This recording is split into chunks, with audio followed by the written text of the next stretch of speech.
Hello खमागणी साहब, जय माता जी की। स्वागत है मेरे चैनल में आप सभी का। तो जैसे कि आपने ब्लॉग में देखा होगा, जो लास्ट ब्लॉग था उसमें, कि मैं श्री गोपीनाथ जी मंदिर गई हुई थी। और वहाँ पे मैं इसलिए गई थी क्योंकि वो मंदिर मैंने देखा हुआ भी नहीं था। और हमें पता चला कि यहाँ पे श्री कृष्ण जो कथा होती है वो हो रही है। और ये 27 तारीख तक है। स्टार्ट कब हुई ये मुझे पता नहीं है, पर 27 मार्च तक है। सो हम ये सब देखने गए थे जो आप देख रहे हो। और मैंने लास्ट ब्लॉग में ये भी बोला था कि श्री राधा गोपीनाथ जी जो मंदिर है, तो मैंने लास्ट टाइम आपको बताया था कि वो जो अपना पल्स देख के और पल्स से चलती है वो, तो एक मतलब मैंने वहाँ सुना था और मैंने जानने की भी कोशिश की वहाँ पे कि इस जो मंदिर की जो थोड़ी सी मुझे हिस्ट्री बताओ। तो उन्होंने ऐसे बताया कि कोई अंग्रेज़ था तो ये चीज़ मानने को तैयार नहीं था कि इनमें साक्षात प्राण है। और ये घड़ी जो पहना रखी है सेल वाली, ये इससे चलती है। तो अंग्रेज़ जिद गए थे, मतलब जो वहाँ आया था, कि मैं इस चीज़ को नहीं मानता हूँ और ये सब नहीं मानता हूँ। तो एक बार तो ऐसे सोचते हैं ना कि घड़ी जो सेल वाली है उस वो तो चल जाएगी, पर जो मेरी जो घड़ी है जो उसके पास में पल्स वाली थी जो चलती है, तो वो कि ये पहना के देखो। तो जैसे ही उनके हाथ में पहनाया, श्री गोपीनाथ जी जो मंदिर है इनके हाथ में पहनाया, तो वो घड़ी चलने लगी। और जैसे ही उतारे वो बंद हो जाती। तो उसने उस चीज़ को वहाँ साक्षात देखा। और वो आज भी घड़ी इनके हाथों में पहनी हुई है। और वो उससे पता चलता है कि यहाँ पे प्राण है और इनकी धड़कन है इसके अंदर। और वो ऐसे बोलते हैं कि घड़ी वाले गोपीनाथ जी मंदिर, घड़ी वाले जो गोपीनाथ जी का मंदिर ऐसे बोला जाता है। सो मैंने ये चीज़ देखी। हालांकि मैं अंदर जाके चेक नहीं किया, बहुत दूर से ही उनका जो चारों तरफ बाउंड्री है वो है। बाकी कभी मौका मिला तो मैं ये चीज़ ज़रूर देखूँगी और आपको भी दिखाऊँगी। और अभी फ़िलहाल जो श्री कृष्ण का जो जन्म हुआ और वहाँ से लेके जो काल सर्प है आज, उसका मतलब उसकी कृष्ण भगवान आज उसके प्राण लेंगे और जमुना में कूदेंगे। तो अभी इनकी आरती हुई है और अभी ये थोड़ा सा डांस वांस कर रहे हैं। जो भी है इस ब्लॉग में आपको बहुत मज़ा आने वाला है, तो स्किप बिल्कुल भी मत करना और इस ब्लॉग को पूरा देखना और कमेंट करना कि कैसा लगा आपको। और जो आपको कृष्ण भगवान दिख रहे हैं ना, ये तो ऐसे ही लग रहे थे कि बहुत नटखट से और ऐसे हरकतें ऐसे ही कर रहे थे। बहुत प्यारे से कृष्ण भगवान थे। और ये जो भी थे ना, राधा वगैरह, बहुत सुंदर थे। और इनकी जो कलाकारी है बहुत ही अद्भुत और बहुत ही प्यारी लगी मुझे। हमने सोचा था हम आधे घंटे रुकेंगे और चल देंगे, पर हम इसको पूरा ख़त्म करके आए। और ये 27 तारीख तक है, तो जिस किसी को जाना है और ये देखना है तो आप देख सकते हो।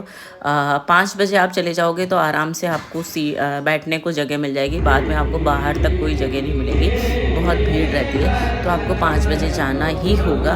और इस मंदिर की एक ख़ास बात ये है कि यहाँ पे पूरे दिन में 7 आरतियाँ होती है।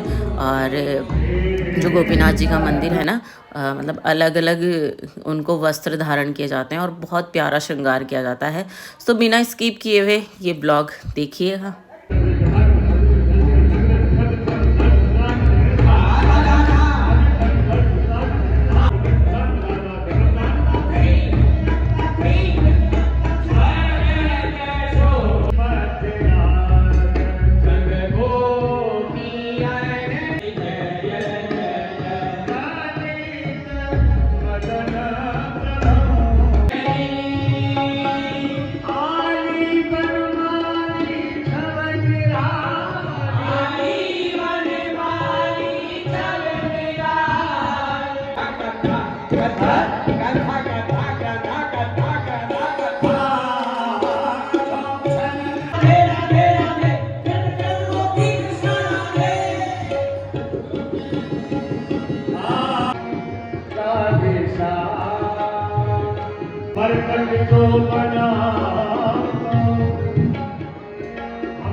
नहीं। हाँ, अच्छा लगता है। बोलिए शंकर भगवान की।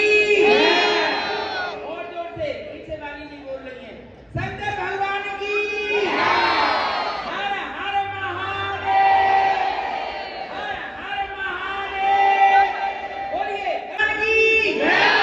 हे परम प्रताप पीर साचे रणसंस के ऐसे गुणवंत ऐश्वर्य भोलेनाथ की, महाराज कंस की, भोजवंश की, भोजवंश अवतार वीर कुलभूषण महाराज कंस की सदाई जय हो। शहंशाह जापना आदि दिमाग हो दुनिया में आपके नाम का। कर्पूर गौरम करुणावतारम संसार सारम भुजगेन्द्रहारम सदा वसंतम हृदयारविंदे प्रभं भवामी शरणं नमामि। यतो तले तले विदं विदं विदं विदं विदं कमालितं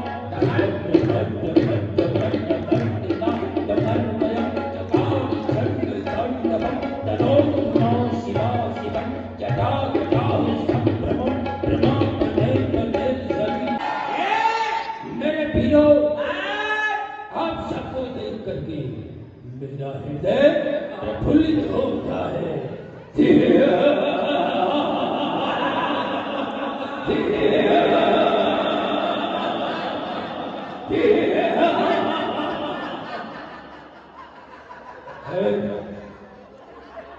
मेरे वीरों, आप सभी ने मेरे दिल करार है सामने पकड़ ताकि है तो सती हो जन दूर ताही समय मामी न बद मन हार है।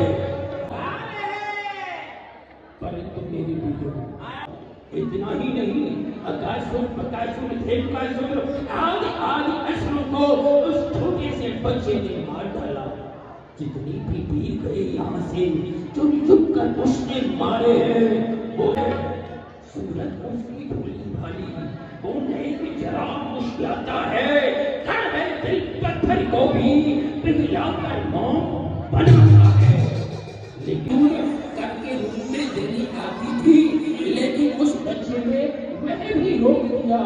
अब मथुरा में दूध के कुंड नहीं है, सब सूखे पड़े हैं। सूख गए, बेकार हो गए। थोड़ा थोड़ा आगे हो जाए माता से, थोड़ा थोड़ा सा जब वस्तु मांगती है तो कहता है गोपियों, इसी अवस्था में आओ, अपने वस्त्र ले जाओ। गोपियां कहती है हमारे अंग पर कोई वस्त्र नहीं है, और फिर तुम पुरुष हो, हम स्त्री हैं, हमें लज्जा आएगी, लोग क्या कहेंगे। तुम मेरे वीरों को कृष्ण क्या कहता है? क्या कहता है? नहीं गोपियों, तुम स्त्री नहीं, मैं पुरुष नहीं, बल्कि तुम जीवात्मा हो और मैं तुम्हारा परमात्मा हूँ।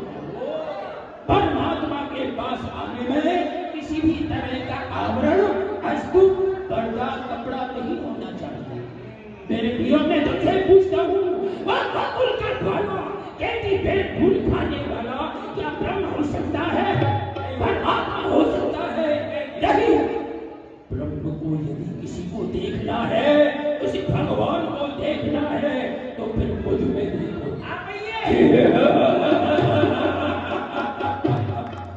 एकोपि ब्रह्म तृतीयो नास्ति अहम ब्रह्मास्मि सर्वं खल्विदं ब्रह्म। लेकिन उस बच्चे को मारने का कोई उपाय बताओ। उपाय कितने सोच डाले, पर चिंता हुई ना हल्की। विचित्र बालक है वो बंसी वाला, जिसको पता है हर एक पल की। ऐसा कौन सा उपाय नहीं किया हमने उसको मारने के लिए। जब से उसने जन्म लिया है तभी से इसी धुनाधुनी में हम पड़े हुए हैं कि किसको किस प्रकार समाप्त किया जाए। अनेक वीरों को भेजा, काकासुर, दैन्यासुर, बच्चासुर, मत्स्यासुर, बच्चासुर, ये सभी सुर इनमें जाकर के पकड़ हुए। महाराज, आपकी बहन पूतना वो आई दरबार में कृष्ण को समाप्त करके आपकी आप जिनकी इतनी प्रशंसा कर रहे हैं। मेरी बहन बकी, मेरी बहन बकी, मेरी बहन बकी 10,000 हाथियों का बल था, कृष्ण को मारने के लिए गई। अरे गई थी, हमने कहा किस प्रकार मारोगी बुआ जी, ये तो बता दो, किस उपाय से मारोगी। वो बोली कि बेटा मैं अपने स्तनों से काट कूट पिछलगा कर जाऊंगी और वहां ब्रज में एक दिन से लेकर एक दिन के बच्चे से एक महीने तक जितने भी बच्चे हैं सबको दुग्ध पान कराऊंगी और उसी में वो कृष्ण भी आ जाएगा। लेकिन ऐसा नहीं हुआ। मथुरानाथ वो रास्ते में जा रही थी, उन्होंने अपनी बुद्धि का प्रयोग कर डाला। बुद्धि के द्वारा ये सोच लिया कि कृष्ण नकली तो नहीं है, बस थोड़ा मुड़ी पर लिया और बैग फूकना का हो गया पानी। वो रास्ते में ही समाप्त हो गई। उनका तो ढेर हो गया, वहीं पर वहां तक पहुंच ही नहीं पाई, उससे पहली समाधि बन गई। अब बताइए ऐसे पीरों से क्या आशा लगाई जाए। फिर भी कोई ना कोई उपाय हमारे प्राचीन बहुत पुराने हमारे महामंत्री यहाँ खड़े हुए हैं आपकी सेवा में, अवश्य ही कोई ना कोई अपनी प्राचीन बुद्धि के द्वारा सुंदर सा उपाय बताएंगे। लेकिन कोई भी उपाय हमारा सफल नहीं हुआ, इसलिए मेरे विचार को ऐसा कर रहा है, आप अपने गुरुदेव का आह्वान कीजिए, गुरुदेव आएंगे वो ही कोई सुंदर उपाय बताएंगे। हम तो बताने में असमर्थ भी है। गुरुदेव भगवान का बोलिए गुरुदेव भगवान की। ऋषि नारद नारायण नारायण नारायण बोलो नारायण। गुजरते हैं हंसी खेलों में, जिंदगी बीत जाएगी इन्हीं झमेलों में। तू तो हमारे प्रसन्न सिंहासन ऋषि नारद है। नारद कहो कुशल न सताई, कुछ सोच आपसे धर्म में डरता नहीं हूँ पाप से। सोच एक दिल के अंदर है, मैं त्रस्त हूँ संताप से। और तो क्या गुरुदेव उस कृष्ण गोकुल के ग्वाले कृष्ण को मारने के लिए मैंने बकी पठार दी पहले ही, ऐसे गोपन पहले नहीं। अब आप में पड़ गया है और गजब है गोकुल वाला पर्ची वाला जो मुकाबले कंस के अड़ गया है। अब आप ही बताइए किस तरह मालूम उन्हें ये कांटे पीछे राह में किस तरह आपने देखा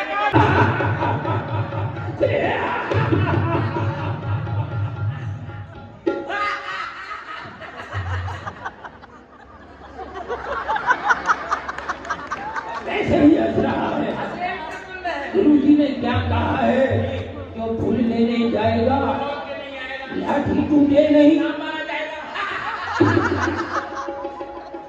इसमें आपका हित है, आपका कोई शब्द है, ऐसा साधारण नहीं है।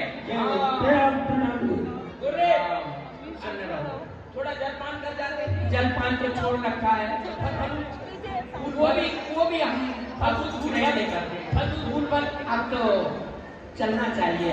श्रीमला भाई को बात लो तो जाइए।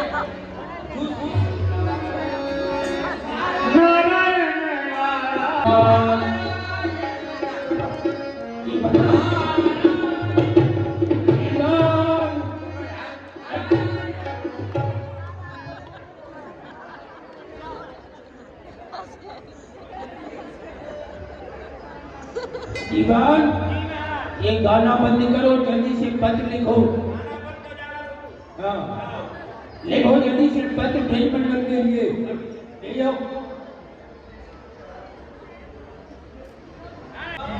बोले शंकर भगवान की जय।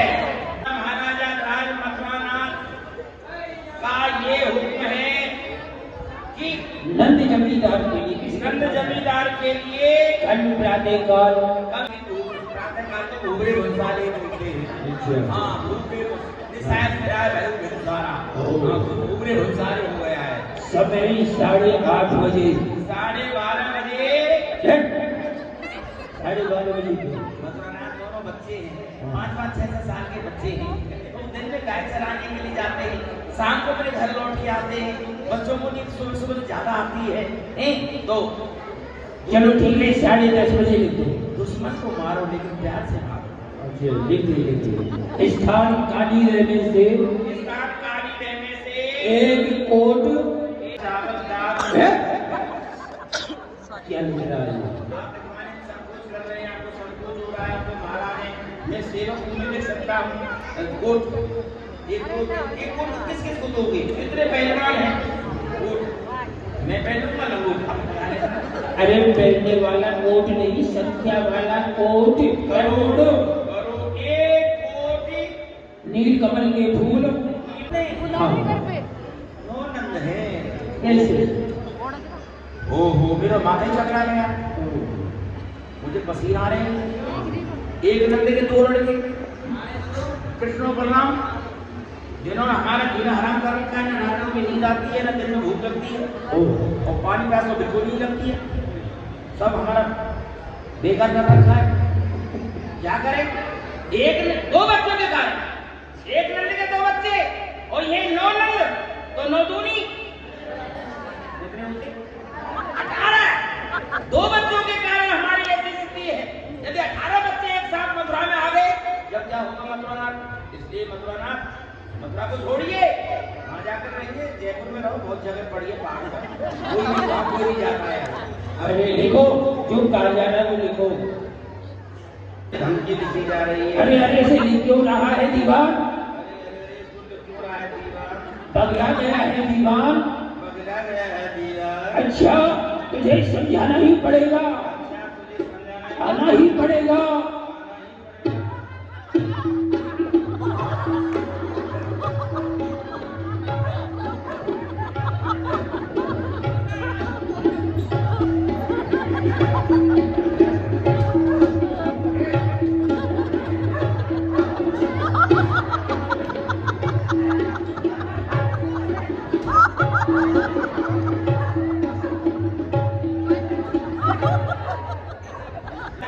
अरे और जल्दी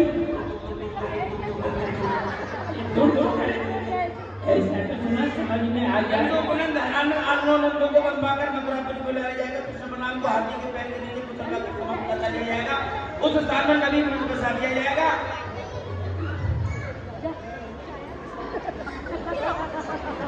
बस दीवान का नाम तो नहीं है? नहीं है ना? है तो दीवान को काटो, काटो दीवान को। मैं काट दूंगा। ये नहीं देखे रहे, सब तो दीवार। हाँ, और ऐसा करो पति कली कर तुम जाओ। क्यों, क्या हुआ? और क्या हुआ? नहीं जाऊंगा मथुरा राहत। हाँ। मेरा समय खराब चल रहा है, मैं नहीं जाऊंगा। मेरे घर से पत्र आया है। इसने भेजा है, क्या लिखा है? भेजने वाले का पता नहीं, केवल लाने का पता है। इसने भेजा है? मेरे घर से आया है, तो किसी ने भेजा नहीं। क्या लिखा है ये बता? उसमें लिखा हुआ है जो समाचार है आप बस सुनिए, आप उदास हो जाएंगे, रोने लग जाएंगे, इतना गंभीर समाचार है। उसमें वो लिखा हुआ है जो मेरी घरवाली है,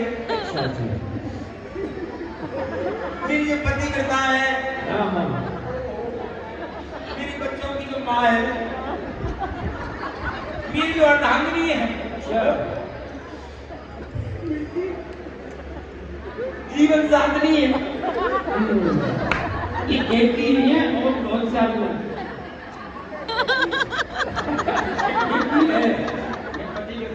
अच्छा, किसने लिखा था? वो विधवा हो गई है। विधवा हो गई? बहाना ढूंढ रहा है, न जाने का अब तक तो नहीं थी। चांद पे चढ़ जा।